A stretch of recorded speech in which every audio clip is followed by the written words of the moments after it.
दोस्तों और मेरे प्यारे मित्रों, मैं मृणाल चतुर्वेदी आप सभी का स्वागत अपने YouTube चैनल सूत्रधार द नरेटर पर करता हूं। आप स्वस्थ होंगे, आनंद से होंगे, प्रसन्नता से होंगे, ये कामना और आशा मैं आप सभी के प्रति करता हूं। आजकल मैं एक सीरीज़ के रूप में अपने किस्से सुना रहा हूं। उसका नाम रखा है किस्सों की दुनिया से।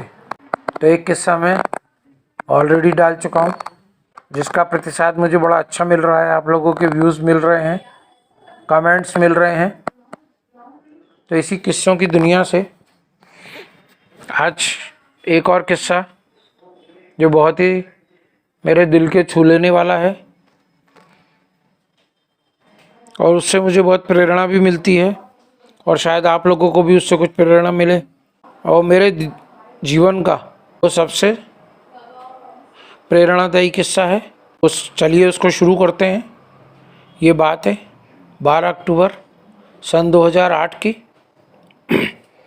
जिस दिन बड़ी लंबी बीमारी के बाद मैं अपने पिता को अस्पताल से छुट्टी कराकर अपने घर लाया था। जब सारे भोपाल के डॉक्टरों ने ये कह दिया था कि अब तुम्हारे पिता का बचना बहुत मुश्किल है, चाहे इन्हें वेंटिलेटर पर रख दें, चाहे किसी मशीन पर रख दें, अगर हम महीने भर भी रख लेंगे तो भी ये रिवाइव नहीं कर पाएंगे। तो इससे अच्छा है कि अब तुम इनको घर ले जाओ। बड़े दुखी मन से, भारी मन से मैं उन्हें अपने घर ले आया, क्योंकि वो कुछ लंबे समय से बीमार भी चल रहे थे। धीरे धीरे उनकी हालत बिगड़ती गई, सेप्टिसीमिया हो गया था। तो उस रात को हम लोग 9 साढ़े 9 बजे घर आ गए थे। उन्हें लेके घर पर ही हमने अपना ऑक्सीजन सिलेंडर उनको लगा दिया और खाना वाना खा के, चूँकि हम लोग थके हुए थे, दशहरे का दिन था। तो दशहरा तो क्या था हमारे लिए त्यौहार। हमारे लिए त्यौहार यही था कि हमारे पिताजी बच जाएं, वो स्वस्थ हो जाएं। लेकिन रात को 1:30 बजे जब हम लोग सभी लोग जरा सोए, तभी माँ की आवाज़ आई, बेटा उठो, बेटा उठो, देखो क्या हो गया।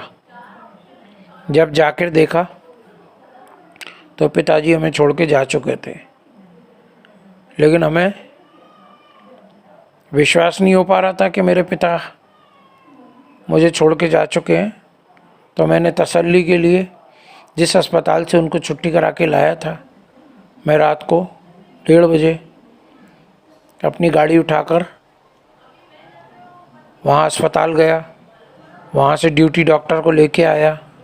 उसने चेकअप किया और उसने भी पुष्टि करी कि अब इनका निधन हो चुका है। तब ये विश्वास किया और फिर उसी हालत में, उसी दुख की घड़ी में मैं उन डॉक्टर साहब को छोड़ने उनके अस्पताल तक गया, जो मेरे घर से करीब 7 से 8 किलोमीटर अस्पताल दूर था।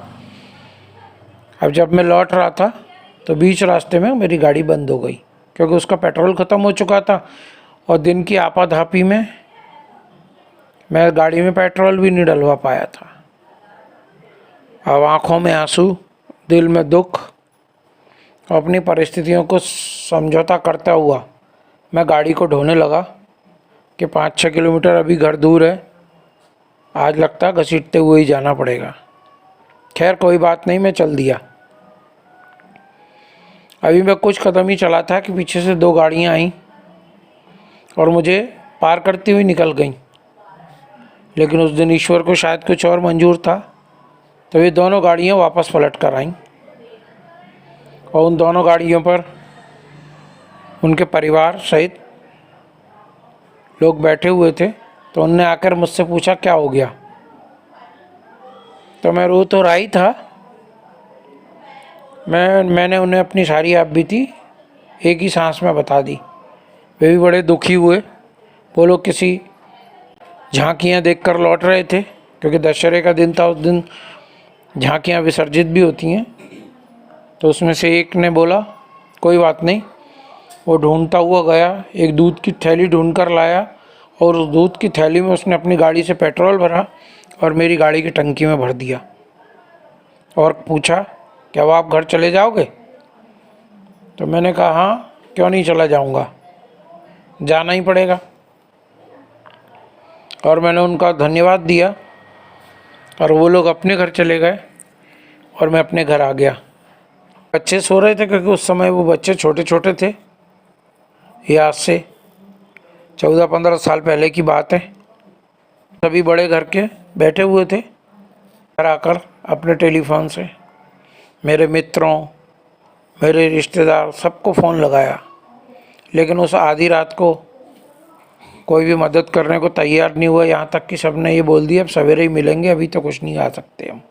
बात नहीं, सवेरे का इंतज़ार किया। फिर सवेरे अपने सवेरा होते ही बहुत लोग औपचारिकतावश, शर्मवश या जो भी कहूँ आए और उनकी अंत्येष्टि संपन्न की।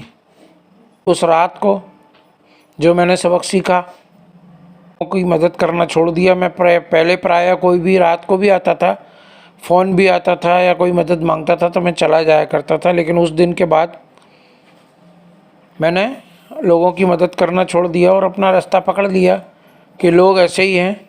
हाँ, मेरे से जितना बन पड़ेगा मैं करूँगा।